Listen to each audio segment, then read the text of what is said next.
నా ప్రభువైన యేసుక్రీస్తు మీ అందరిని నా శుభవందనాలండి. ఈరోజు దేవుని వాగ్దానం యెషయా గ్రంథం 41వ అధ్యాయము 10వ వచనము. భూదిగంతాల నుండి నిన్ను పట్టుకుని దాని కొనల నుండి పిలుచుకునేవాడా, నీవు నా దాసుడవనియు నేను నిన్ను ఉపేక్షింపక ఏర్పరచుకుంటాననియు నేను నీతో చెప్పి ఉన్నాను. నీకు తోడై ఉన్నాను, భయపడకము, నేను నీ దేవుడై ఉన్నాను, దిగులు పడకము, నేను నిన్ను బలపరుతాను, నీకు సహాయం చేయవాడు నేనే, నీతి అయిన నా దక్షిణ వస్తుంది, నిన్ను ఆదుకుందను అనే వాగ్దానం ఇచ్చాడు. పరిశుద్ధాత్ముడు అర్ధరాత్రులు లేసి ప్రార్థన చేసిన స్తుతులు చెల్లించి మరలా ప్రార్థన చేసి దేవుడు ఉన్నప్పుడు దేవుడి వాగ్దానం ఇచ్చాడు. వెంటనే స్టేటస్ చూడండి ఇక్కడ. అవునండి, దేవుడు మరి అర్ధరాత్రులేసి మరి ఫస్ట్ ప్రార్థన చేశాను, స్తుతులు చెల్లించాను, మరలా ప్రార్థన చేసి దేవుడిని అడుగుతున్నప్పుడు దేవుడు మరి ఆ బైబిల్ తీసి మరలా దానిలో మరి ఈ వాగ్దానాన్ని నాకు చూపించారండి.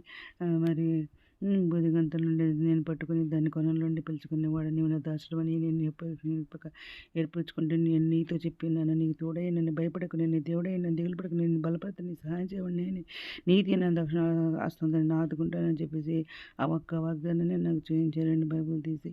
ఇలా మరి ఆ ఒక్క వాగ్దానాన్ని అలా చూపించారనమాట. అదే నేను చదివాను అనమాట. చదివి దాన్ని మరి ఫస్ట్ స్టాటస్ పెట్టుకున్న తర్వాత మరలా మరి యూట్యూబ్లో పెడుతున్నానండి. ఇప్పుడు అవునండి, దేవుడు మనం మొరపెడుతున్నాము, దివారాత్రులు ఉదయకాల సాయంత్రం ప్రార్థనలు చేస్తున్నాము, అంగనల వేళల్లో ప్రార్థన చేస్తున్నాము. ఇంకా బైబిల్లో అయితే మరి పూర్తిగా రాసేసానండి నేను మొత్తం కూడా. కొత్త నిబంధన, పాత నిబంధన మొత్తం కంప్లీట్గా రాశాను దేవుని దయ వలన, దేవుని కృప వలన. అలాగే మరి ఇంకా ఉపవాస ప్రార్థనలు చేస్తున్నాము. ఈ విధంగా చేస్తున్నాం కాబట్టి దేవుడు మనకు తప్పకుండా మనకు తోడుగా ఉంటా అంటున్నారు, మనకు తోడై ఉంటా అంటున్నారు. భయపడతాను, నీ దేవుడైనా అంటున్నారు, నువ్వు దాసుడు అంటున్నారు, దిగులు పడుతాను, నేను బలపడుతాను, నీకు సహాయం చేయమని నేనే అంటున్నారు అన్నమాట. నీతి నా దక్షిణ నేను ఆదుకుంటాను అంటున్నారు అన్నమాట. నీ మీద కోపడిన వారందరూ సిగ్గుపడి విస్మయం పొందుతారు అంటున్నారు. నీతో వాదించేవారు మాయమై నశించిపోవద్దు అంటున్నారు. నీతో కలిగించేవారు నువ్వు వెతుకుతూ కానీ వారిని కనుగొనలేకపోదు అంటున్నారు. నీతో యుద్ధం చేయవారిని మాయమైపోదురు, అపావులవుదురు అంటున్నారు. నీ దేవుడైన యెహోవాకు నేను భయపడకము, నేను నీకు సహాయం చేద్దని చెప్తూ నీ కుడి చేతి పట్టుకున్నాను అంటున్నారు. పురుగు వంటి యాకోబు స్వల్పము జన్మ ఇశ్రాయేలు భయపడకూడదు అంటున్నారు. నేను నీకు సహాయం చేయుచున్నాను అంటున్నారు. నీ యెహోవా సెలవిచ్చున్నారు. నీ విమోచకుడు ఇశ్రాయేలు పరిశుద్ధ దేవుడే అంటున్నారు. కక్కులు పెట్టబడి పదును గల కొత్తదైన నురిపిడి మానుగా నిన్ను నియమించినాను అంటున్నారు. నీవు పర్వతములను నూర్చుదు, వాటిని పొడి చేయదు అంటున్నారు. కొండలను పొట్టువలే చేయదు అంటున్నారు. నీవు వాటిని గాలించగా వాటిని కొనిపోను అంటున్నారు. సుడిగాలి వాటిని చెదరగొట్టినంటున్నారు. నీవు యెహోవాను బట్టి సంతోషించదు అంటున్నారు. ఇశ్రాయేలు పరిశుద్ధ దేవుని బట్టి అతిశయపడదు అని అంటున్నారండి దేవుడు.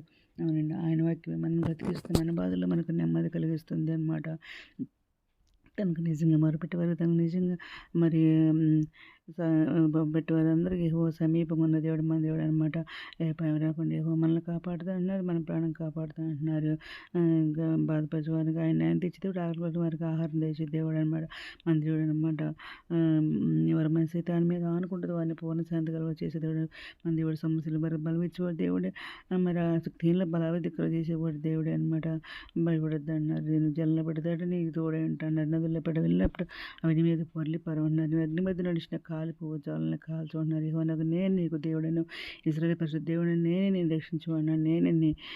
నేనే నా చిత్తానుసారంగా నేను అతిక్రమం చేసి నేను నీ పాపం జ్ఞాపకం చేసుకోను అన్నారు. నేను ముందుగా పోసి మెట్టగా ఉన్న స్థలం నేను సరాహం చేస్తాను. అందుకర స్థలం నుంచి నిధులను రహస్యాలను మరుగైన ధనాన్ని నీకు ఇస్తాను అన్నారు. ముది వచ్చి వరకు ఎత్తుకునేవాడు నేను ఎత్తుకొని రక్షించి తల వెంట్రుకు నరి వరకు ఎత్తుకునేవాడు నేను ఎత్తుకొని రక్షించేవాడు నేను అన్నారు. నేను చేసిన ఎత్తుకొని రక్షించేవాడు నేను అంటున్నారు అన్నమాట. శ్రీధరకబడిన గర్భంలో పుట్టిన బిడ్డను కరణింపకుండా తన చనిపోయిన మరిచిన వారైనా మరుస్తారు, నేను మరను అంటున్నారు. నీతో యుద్ధం చేయవద్దు, నేను యుద్ధం చేస్తాను అంటున్నారు. నా నీతి నీ చిన్న నా రక్షణ తరతరం ఉంటుంది. నేను పొందిన దెబ్బతో నీకు స్వస్థతలు చేస్తాను అని దినం మాట్లాడండి దేవుడు. ధైర్యం తెచ్చుకుని అదే భృంగించుకుని ఏ కొరకు కనిపెట్టుకోమని అంటున్నారు అన్నమాట.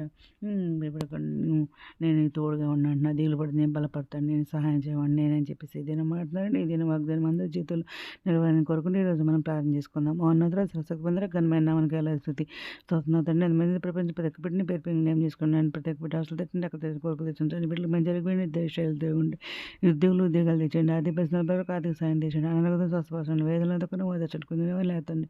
రక్షణ రక్షణ దయచేయమని మిత్రురాన్ని మీరు చేయని మీద సరిపంట చెప్పినంత ప్రభుత్వం బాగా దయచేయమని మా ప్రభు పేరు నేసుక్రీస్తు ప్రసిద్ధమైన నామని అడిగి వేడుకొని ప్రతిస్తాం తండ్రి.